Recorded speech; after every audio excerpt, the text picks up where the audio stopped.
恭喜你刷到了这部大尺度限制级恐怖电影。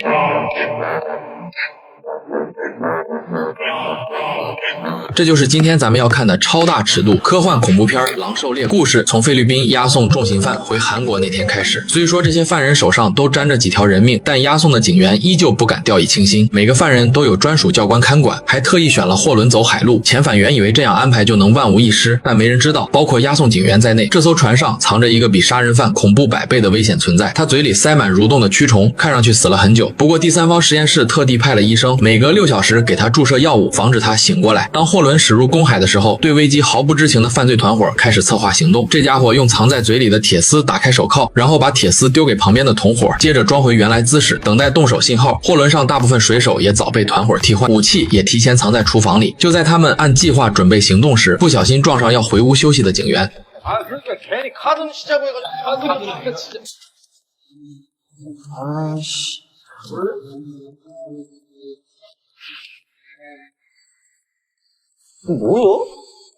看到对方手里握着 AK47， 再傻的人也察觉到事情不对劲，可他还没反应过来怎么回事儿。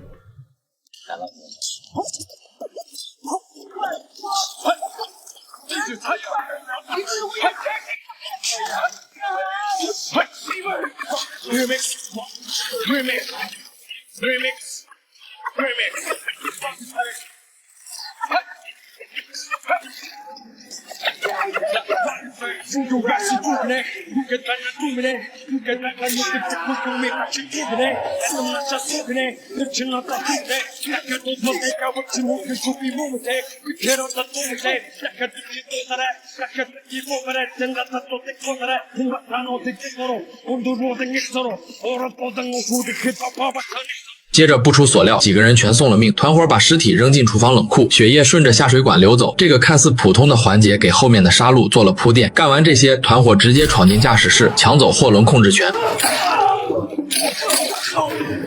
切断货轮和警方的通讯，还让货轮的信号从雷达上消失。由于警报系统没有触发，而且信号是在进入公海后才丢失的，警方没有进入紧急状态，只是一直尝试其他联系方式。但他们不知道的是，这艘船马上就要变成犯人们的地盘，因为这群人第一次干劫船这种低级犯罪，紧张过头，在一片安静里发出巨大的声响。这时，有个什么都不知道的倒霉蛋走进房间。妈，뭐 하는 거야？ 뭐 하는 거냐고？ 眼看计划败露，没办法，这家伙只好选择提前动手。他毫不留情咬掉警员的耳朵，然后用冰冷的眼神扫了一眼旁边的小弟。小弟马上反应过来，几下就让警员彻底失去反抗能力。同时，外面接应的同伙也到了。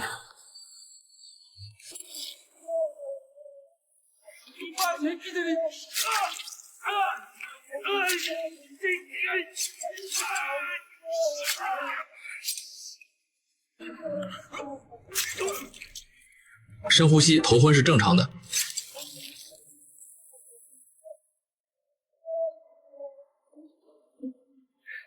救出被看管的警员后，这家伙从小弟手里拿过匕首，不紧不慢地扎进他心脏位置。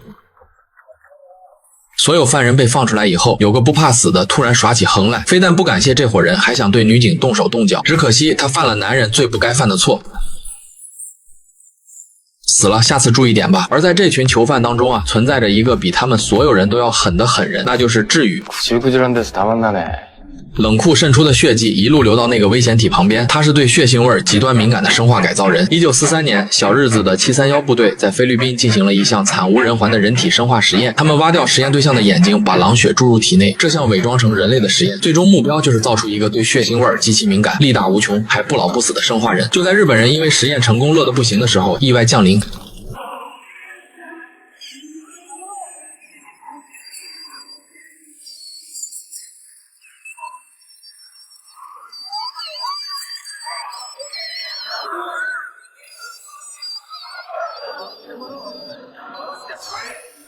实验真成了，你们又不乐意了。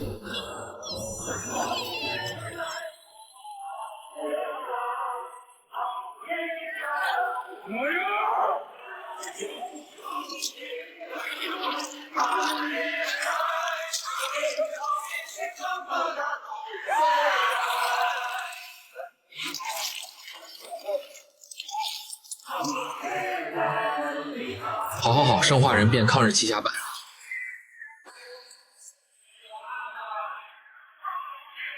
最后实验室内没有一个人活下来。现在血液顺着管道正好滴在生化人的面罩上，浓烈的血腥味叫醒了这个沉睡了数十年的抗日奇侠。对此一无所知的犯罪团伙闯进机房，他们下来本来只是为了找卫星电话然后搞破坏，但对突然闯进来的陌生人工作人员当场让他们离开机房种地。没想到这家伙二话不说，对着员工就是一顿猛扎，完全不讲道理。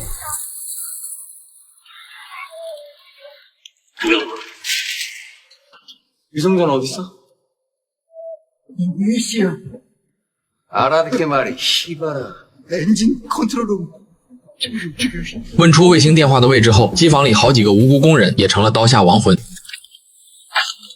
闹出的动静终于引来了其他警员的注意。 여기 총 쏘면 안 돼요. 배 멈춰요. 여기 엔진 있어요. 이 새끼야. 아니 씨발 경찰이 사람한테 이렇게 총 쏴도 되나? 이제부턴 정당방위야, 이 씨발놈아! 听到这动静，其中一个犯人当即选择投降，可换来的却是一梭子看不见的子弹。听了工作人员的话，为了不让货轮出故障，两拨人马上开始肉搏，但罪犯根本不管船会不会停下来出故障，对着警方就是一通猛射，而机房里浓郁的血腥味最终引来了一个狠角色。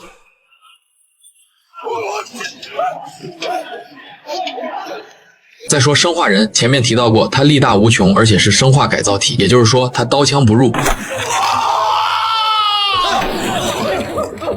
看到这一幕，在场所有人都愣住，因为这家伙的外形和能力完全超出常人的理解范围。更吓人的是，生化人像狼一样靠嗅觉和热成像锁定猎物。生化人每踏下一级台阶，所有人的心都跟着猛跳一下，直到旁边一个精神小伙率先打破平静。可惜生化人一下就割开了小伙的脖子，顺手把他身体撕开。装了一辈子狠的哥们儿，最终还是怂了。反应过来后，他马上选择逃跑，毕竟这生化人可是一下能把人脑门撞碎的怪物。跑了一半，这家伙越想越气，举起 AK 对着下面一通乱扫，也不管是不是自己人。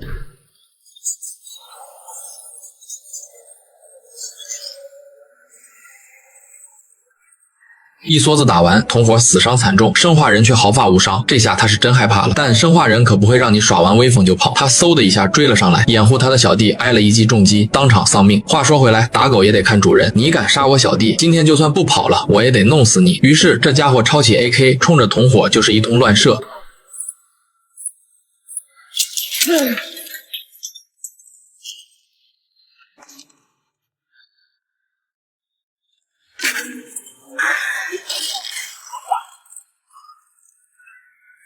结局就是生化人一拳就让他胳膊搬了家。但让我纳闷的是，这家伙都快被打成碎片了，怎么还想耍威风？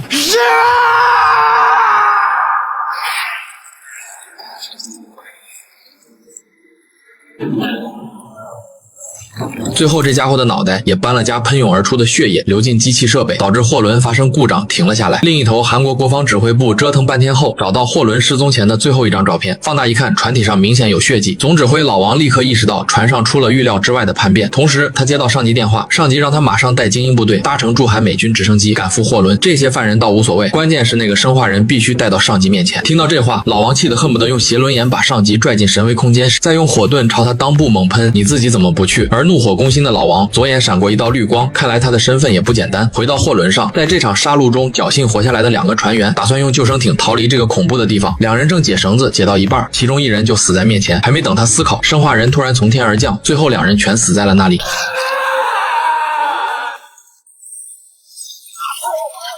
我是大远，感谢你的观看，我们下期再见。